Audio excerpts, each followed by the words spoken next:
जय श्री कृष्णा दोस्तों, मैं हूं नरेंद्र अग्रवाल और आप देख रहे हैं नरेंद्र अग्रवाल यूट्यूब चैनल। तो आज इस वीडियो में हम आपके साथ बच बारस की दो कहानियां शेयर करने जा रहे हैं। इससे पहले कि हम आपके साथ कहानियां शेयर करें, बच बारस के बारे में थोड़ी सी जानकारी संक्षेप में आपको बताते हैं। बच बारस हिंदू धर्म में एक विशेष दिन होता है। ये दिन हिंदू धर्म में गाय और बछड़े के महत्व को बताने वाला दिन होता है। बच बारस भाद्रपत्र महीने की कृष्ण पक्ष की द्वादशी यानी कि बारस के दिन मनाया जाता है, या फिर यूँ कहें कि प्रतिवर्ष जन्माष्टमी के 4 दिन बाद बच बारस को मनाया जाता है। बच बारस को गो उत्सव द्वादशी भी कहा जाता है। जैसा कि आप सभी लोग जानते हैं, भगवान श्री कृष्ण को गायों से और उनके बछड़ों से बड़ा ही प्रेम था और भगवान श्री कृष्ण की इच्छा के अनुसार गायों की रक्षा के लिए इस त्यौहार को संपूर्ण भारत में मनाया जाता है। इस दिन गाय और बछड़े की पूजा किए जाने की परंपरा है। ये काफ़ी प्राचीन परंपरा है। कहते हैं कि इस दिन गाय और बछड़े की पूजा करने से भगवान श्री कृष्ण सहित गाय में निवास करने वाले सैकड़ों देवी देवताओं का आशीर्वाद मिल जाता है और घर में खुशहाली संपन्नता आती है। हमारे राजस्थान में ये त्यौहार यानी कि बच बारस का पर्व हर घर में बड़ी ही धूमधाम से महिलाओं के द्वारा मनाया जाता है। महिलाओं के द्वारा इस दिन व्रत किया जाता है, गाय और बछड़े की पूजा की जाती है। बच बारस के दिन सुहागिन महिलाएं पुत्र प्राप्ति की कामना से ये व्रत करती है और इस दिन अंकुरित चने, मटर, मूंग इत्यादि का सेवन किया जाता है। लेकिन एक बात का विशेष रूप से ध्यान रखा जाता है, इस दिन गाय का दूध और उससे बनी किसी भी वस्तु का सेवन नहीं किया जाता है और साथ ही साथ बच बारस के दिन गेहूं और गेहूं से बनी चीज़ों का उपयोग भी नहीं किया जाता है। कटी हुई सब्जियों और फलों को भी इस दिन नहीं खाया जाता है। तो फिर इस दिन क्या खाया जाता है? तो दोस्तों, इस दिन मक्की, बाजरा, अन्य अनाज की रोटी बनाकर खाई जाती है और इस दिन अंकुरित चने, मटर, मूंग इत्यादि का सेवन किया जाता है।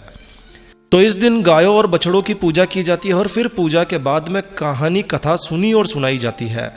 इस वीडियो में हम आपके लिए 2 प्राचीन कहानियां बच बारस से जुड़ी हुई लेकर आए हैं, जो कि पूजा के पश्चात सुनी जाती है। तो एक एक करके ये दोनों कहानियां हम आपको सुनाने जा रहे हैं, तो पूरा वीडियो देखिए। कहते हैं कि इन कहानियों को सुनने मात्र से ही इनका फल मिलता है। छोटी छोटी सी कहानियां हैं, तो आइए शुरू करते हैं। ये काफ़ी प्राचीन बात है। प्राचीन समय में भारत में स्वर्णपुर नामक एक नगर हुआ करता था। वहाँ देवदानी नाम का एक राजा राज्य किया करता था। उस राजा के पास एक गाय थी और एक भैंस थी। राजा के 2 रानियाँ थी, एक का नाम था सीता और दूसरी का नाम था गीता। सीता को भैंस से बड़ा ही लगाव था।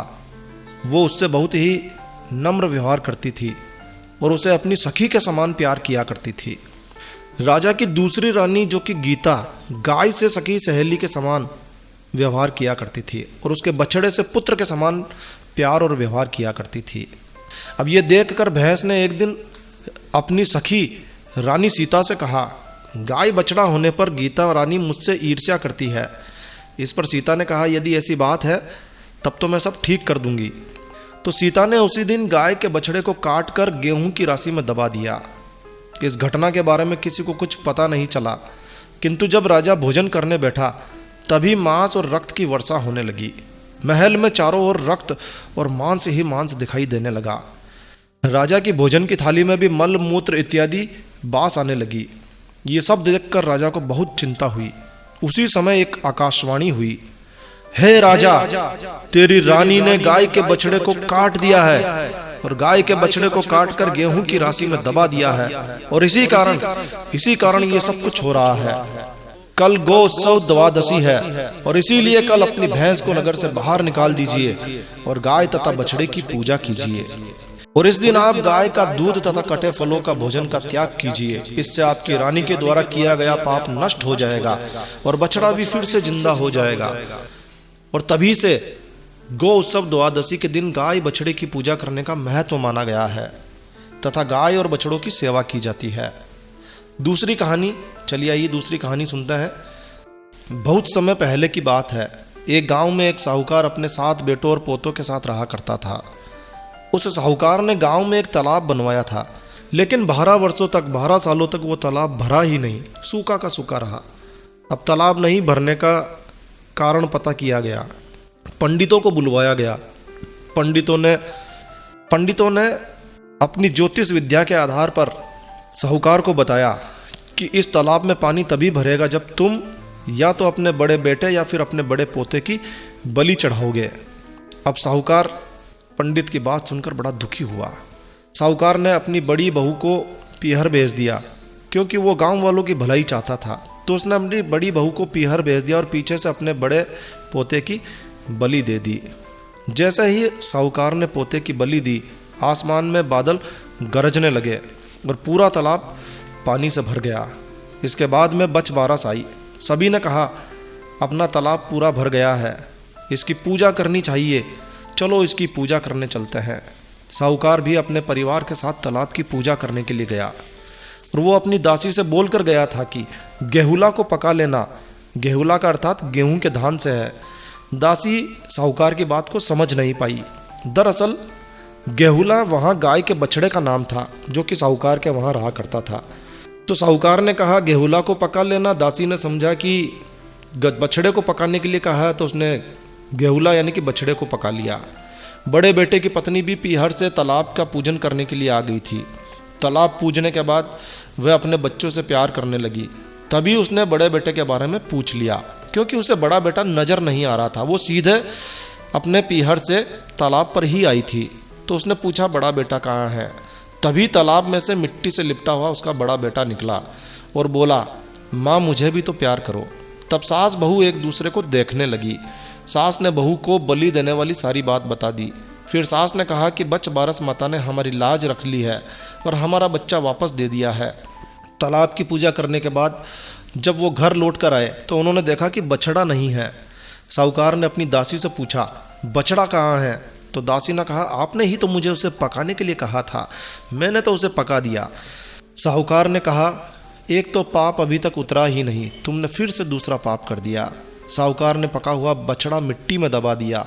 शाम को जब गाय वापस लौटी तो वो अपने बछड़े को ढूंढने लगी और फिर मिट्टी खोदने लगी। तभी मिट्टी में से बछड़ा निकल कर आया। साहूकार को पता चला तो वह भी बछड़े को देखने के लिए गया। उसने देखा कि बछड़ा गाय का दूध पीने में व्यस्त था। तब साहूकार ने पूरे गांव में ये बात फैलाई कि हर बेटे की माँ को बच बारस का व्रत करना चाहिए और तालाब का पूजन करना चाहिए। है बच बारस माता, जैसा साहूकार की बहू को दिया वैसा हमें भी देना। कहानी सुनने वालों को, इस वीडियो को देखने वालों को, सभी की मनोकामना पूर्ण करना। और दोस्तों, इसके बाद में गणेश जी की कहानी सुनी जाती है। यदि आप गणेश जी की कहानी सुनना चाहते हैं तो इस वीडियो के अंत में आपको गणेश जी की कहानी का लिंक मिल जाएगा, जहां से आप गणेश जी की कहानी को भी सुन सकते हैं। तो बस इस वीडियो को यहीं विराम देते हैं। आशा है आपको ये वीडियो, ये दोनों कहानियाँ अच्छी लगी होगी। तो यदि आपको ये वीडियो अच्छा लगा हो, यूज़फुल लगा हो, तो कृपया लाइक के बटन पर ज़रूर क्लिक कीजिए। और यदि आपने हमारा ये चैनल सब्सक्राइब नहीं किया हुआ है तो कृपया चैनल सब्सक्राइब कर लीजिए, क्योंकि इस चैनल पर हम लेकर आते हैं आपके लिए तरह तरह की धार्मिक जानकारियाँ, होम रेमेडीज, होम टिप्स और टेक्निकल नॉलेज। तो सब्सक्राइब करने पर आपको हमारे नए वीडियोज़ की अपलोड्स लगातार निरंतर मिलती रहेगी। तो कृपया अभी सब्सक्राइब के लाल बटन पर क्लिक करके चैनल सब्सक्राइब कर लीजिए। और हाँ दोस्तों, सब्सक्राइब करने के तुरंत बाद घंटी के बटन पर भी अवश्य क्लिक कीजिए।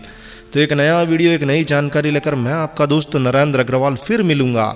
तब तक के लिए stay healthy, stay happy. Thank you for watching my video. Thanks. जय श्री राम, जय हनुमान।